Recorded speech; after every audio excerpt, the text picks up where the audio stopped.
saya Ahmad Doli Kurnia Tanjung, Ketua Komisi 2 DPR RI. Jadi saya nanti persilahkan kepada Bapak kira-kira menyampaikan maksud dan tujuannya. Kami silakan.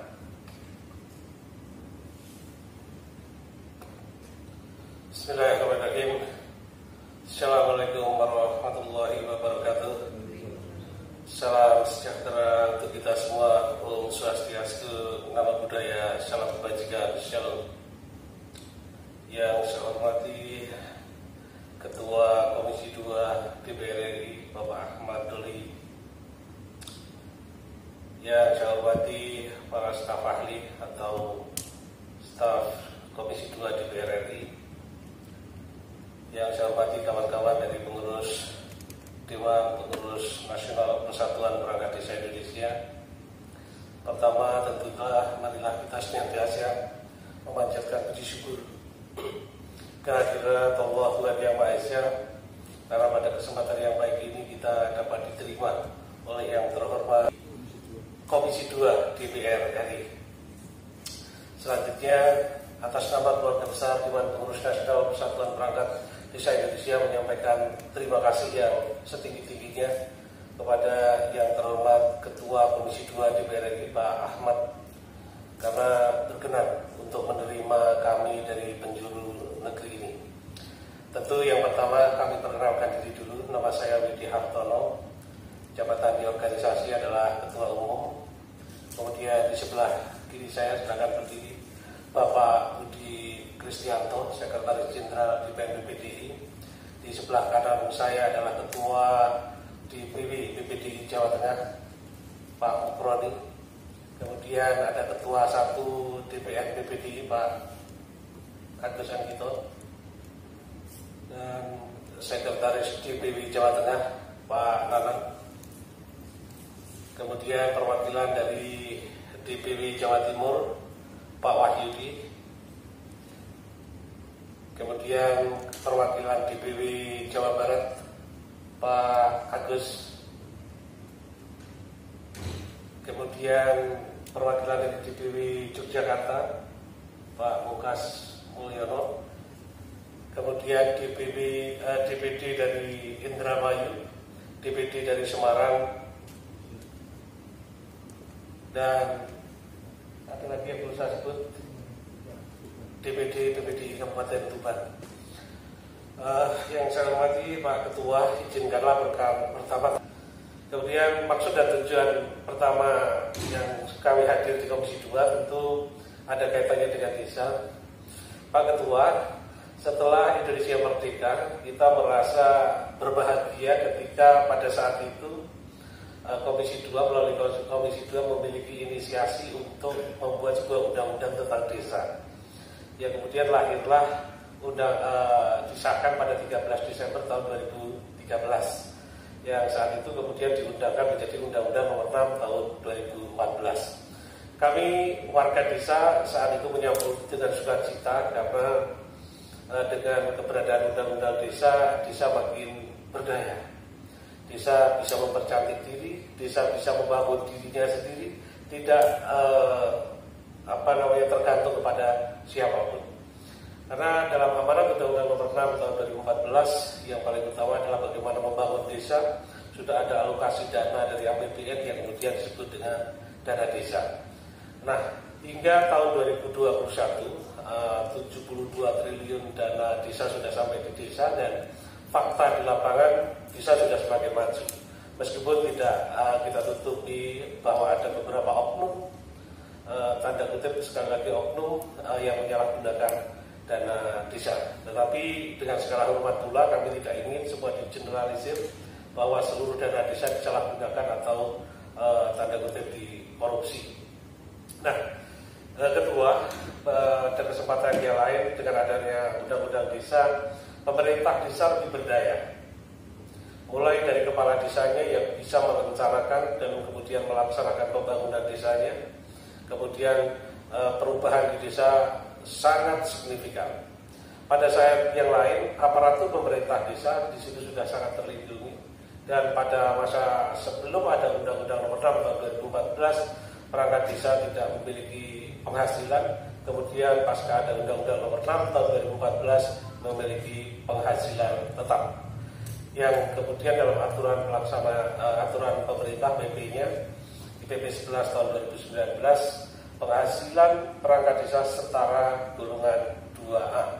Tentu ini merupakan dampak baik bagi desa, karena sebelumnya aparatur pemerintah desa tidak memiliki cukup penghasilan, kemudian kesejahteraannya terbantu ketika perangkat desa mendapat penghasilan tetap. Kesempatan yang lain, karena penghasilan tetap, kemudian keinginan putra-putra terbaik di desa berani atau mau kemudian mengabdi di desanya.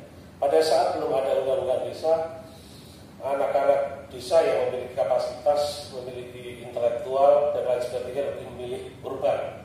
Tapi kemudian setelah ada Undang-Undang Nomor 6, setidaknya beberapa di antara putra-putra terbaik desa mau mengabdi di desanya.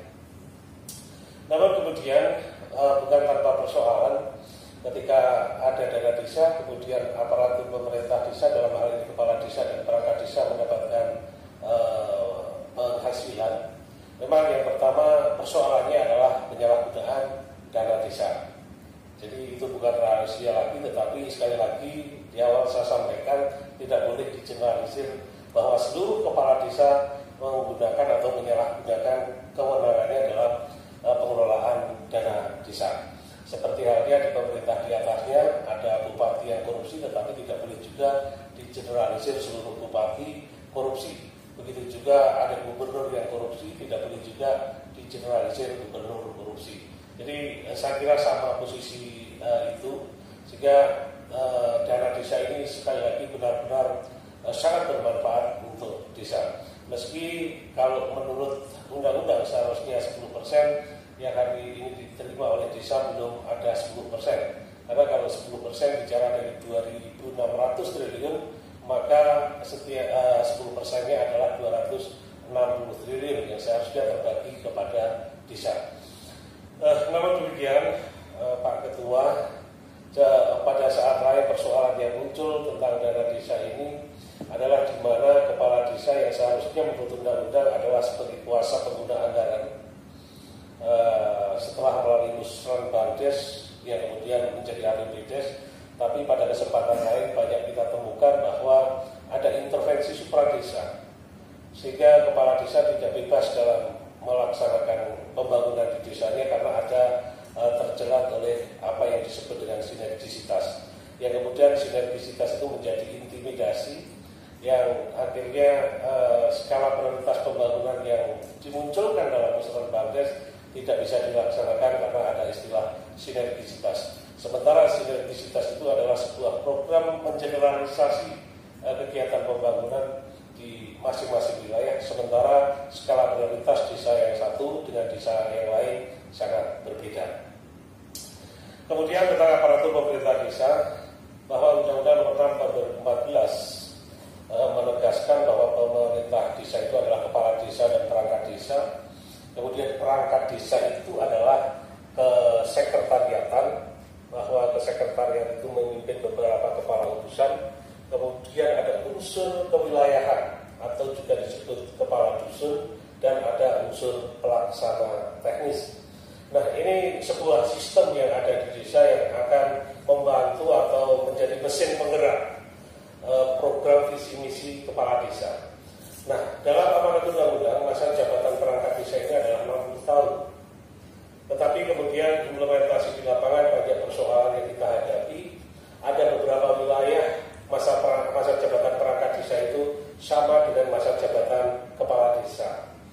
Jadi di beberapa kabupaten, misal bisa saya sebut, ada di Bulaang Manado Timur di Sulawesi Utara, ada di Minahasa Timur, kemudian di Barito Timur, kemudian Barito Selatan, kemudian hari ini juga ada di Sumatera Selatan, yaitu ada Samosir, dan kemudian juga ada di Aceh.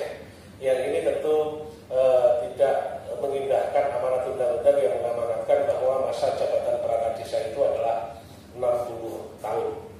Nah, terkait dengan itu, tentu pada kesempatan ini kami mohon kepada Ketua Komisi 2 dan Komisi 2 untuk mengadvokasi keberadaan perangkat desa. Karena undang-undang jelas mengatakan mengamanatkan usianya adalah 60 tahun. Kemudian peraturan pemerintah yakni PP 67 juga mengatakan 60 tahun. Kemudian ketika sudah sampai di daerah, produk-produk hukum yang muncul di daerah ini sering bertabrakan dengan peraturan di atasnya, atau seperti di Undang-Undang 12 tahun 2011 tentang tata urutan atau hierarki peraturan perundang-undangan. Bisa kita sampaikan dengan sangat jelas seperti tadi yang saya sampaikan, kan pengangkatan perangkat desa itu tanpa proses, sehingga tiba-tiba diangkat, tiba-tiba diberhentikan. Nah, kemudian di hari ini juga di Indramayu, Kabupaten Indramayu, Jawa Barat, kebetulan Ketua DPD-nya hadir, sedang khawatir karena baru saja menyelesaikan proses pemilu KUU atau pemilu kepala desa massal 200 desa di Kabupaten Indramayu. Bahkan sudah ada cuitan dari salah satu kepala desa di sana di medsos bahwa dengan tegas dia mengatakan siapa bilang KUU tidak bisa memberhentikan perangkat desa. Ini kan sudah celaka sekali. Sementara undang-undangnya sangat jelas, Permendag PP-nya sudah sangat jelas, Permendagri-nya sudah sangat jelas. Dan bahasa dalam undang-undang saya kira sudah dibuat sedemikian tentunya sangat mudah dipahami oleh siapapun. Terkait dengan itu, sekali lagi kami sangat ingin Bapak Ketua Komisi 2, termasuk Komisi 2 untuk memberikan advokasi kepada kita, memantau bagaimana produk perundang-undangan sampai di wilayah kabupaten, terkhusus tentang desa ini, untuk tidak melawan apa yang sudah ada di Undang-Undang Desa dan Permendagri 67. Terakhir, nanti tentu kita ingin ditambahkan oleh kawan-kawan yang lain, Pak Ketua, bahwa banyak di kabupaten di Indonesia ini, sekali lagi, tentang distribusi dana desa. Ini mungkin dianggap adil, tetapi sebenarnya tidak adil. Bagaimana mungkin desa dengan wilayah yang lebih luas, jumlah penduduk yang lebih banyak, dana desanya menerimanya jauh lebih sedikit dari desa yang luas, wilayahnya lebih sempit dan jumlah penduduknya lebih sedikit. Kita ingin sebenarnya dana desa itu hadir di desa secara adil yang berdasarkan luas wilayah, jumlah penduduk dan potensi desa. Sehingga ini kita anggap sebuah pembagian yang sangat adil untuk di level desa. Itu kira-kira yang saya sampaikan, Pak Ketua. Sekali lagi kami ulang karena hari ini banyak kawan-kawan kita yang menangis di daerah-daerah. Mohon kiranya terkhusus Komisi 2 langsung Pak Ketua untuk dapat memberikan advokasi kepada kawan-kawan sekali lagi di Kabupaten Bulaang Mangandau Timur, Sulawesi Utara, Minahasa Utara, Barito Timur, Indramayu Jawa Barat, kemudian di Banten juga ada, kemudian di Sumatera Selatan, sama di Sumatera Utara, di Kabupaten Padang Lawas, Sumatera Utara. Ini kira-kira yang perlu saya sampaikan, karena kembali persoalan berdasarkan saja tidak terdistribusikannya pemahaman tentang Undang-Undang Nomor 6 dan Permendagri 67 yang itu kemudian menjadi persoalan bagi perangkat desa di seluruh Indonesia. Saya ulang, karena produk perundang-undangan, Undang-Undang Desa dan Permendagri 67 tentang masa jabatan perangkat desa tidak terpahami atau mungkin gagal pahamnya pemerintah kabupaten dalam rangka melanjutkan peraturan daerahnya. Kira-kira demikian, biar dilanjutkan oleh Pak Sekretaris Jenderal, ada beberapa hal juga yang perlu disampaikan. Pak, ya, cukup nggak lengkap sekali tadi. Ada apa lagi? Terima kasih.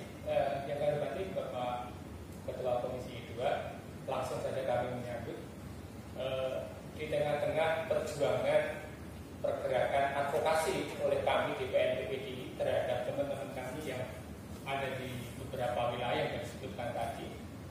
Beberapa Pak waktu yang lalu justru kami mendapatkan hantaman yang luar biasa Bapak, dengan munculnya draft revisi penyempurnaan Undang-Undang Desa yang disusun oleh Komite 1 DPD RI. Sebenarnya kami yang pertama menyambut baik jikalau memang Undang-Undang Desa itu dievaluasi dan disempurnakan. Namun demikian, begitu kita menerima draft rancangan undang-undang yang disusun oleh DPD RI, baik dalam webinar maupun dalam silaturahmi, kemudian tanggal 1 minggu yang lalu ada kegiatan uji sahih rancangan undang-undang desa nomor 6 tahun 2014 oleh Komite 1 DPD RI di Jawa Tengah. Kami justru disambar petir Bapak. Yang pertama, seharusnya kami dibawa bahwa undang-undang ini lebih memastikan keberadaan desa dengan segala potensi yang ada itu perlu dikembangkan. Namun demikian, kami justru selaku aparatur pemerintah desa yang ada, justru kami dibenturkan dengan undang-undang. Yang pertama, bahwa di dalam draft rancangan undang-undang yang disusun oleh DPD RI memunculkan beberapa fakta mulai dari pasal 26, 49, 50, 51, 52, dan 53. Yang pertama terkait dengan pasal 53 ayat 1, disebutkan oleh draft itu bahwa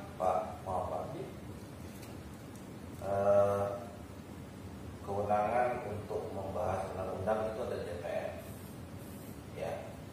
Dan sampai saat ini kami DPR itu belum membahas atau membentuk panitia apapun apalagi draft. Ya.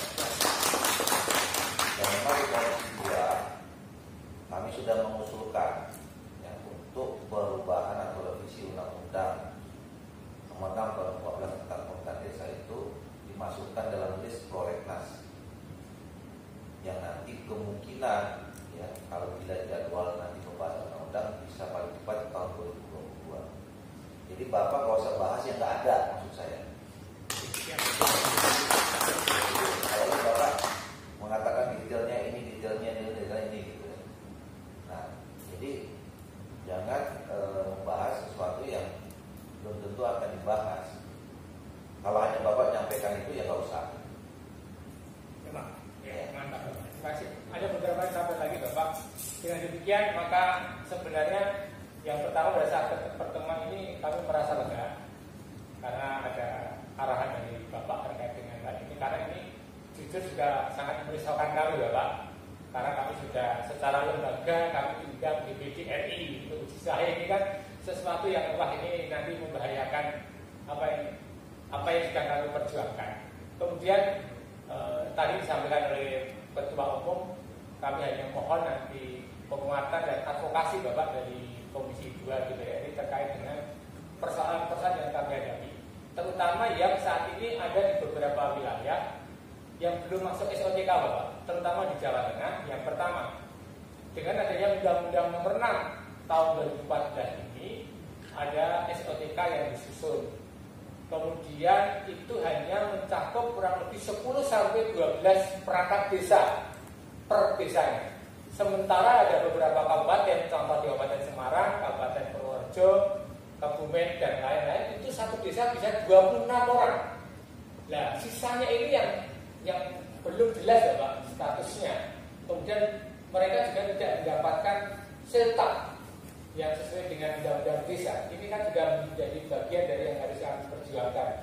Untuk kegelisahan kami sudah mendapatkan jawabannya. Waktu kami kembalikan ke Ketua Umum. Terima kasih. Pertama, saya ingin menanggapi dari soal, saya kira kita juga menghargai ya, apabila ada kelompok masyarakat atau lembaga seperti DPD yang juga mengusulkan. Tapi kami di DPR dan Komisi 2 yang memang tugasnya adalah membahas dan mengesahkan undang-undang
itulah beberapa penyelesaian yang dalam jangka pendek, menengah, dan panjang akan coba kita lakukan.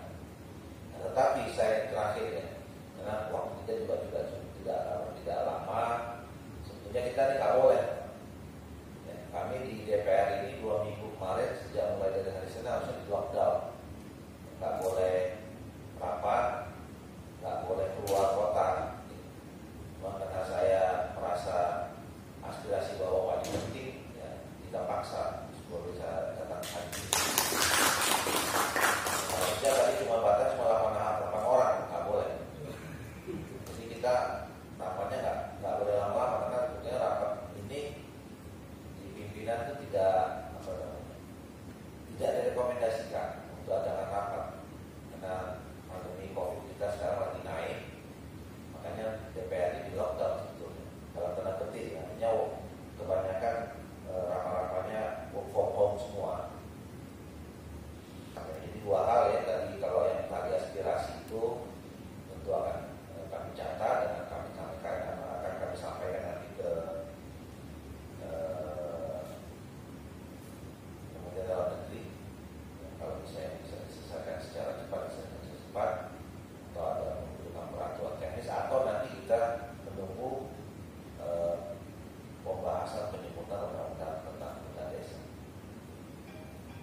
Saya kira itu ya Bapak Ibu sekalian ya. Terima kasih banyak sekali lagi atas kehadiran Bapak Ibu. Kami sangat berterima kasih, dan kemudian selamat bertugas bekerja memperjuangkan apa yang menjadi haknya bapak-bapak masyarakat Kultim untuk diperjuangkan. Terima kasih sekali lagi.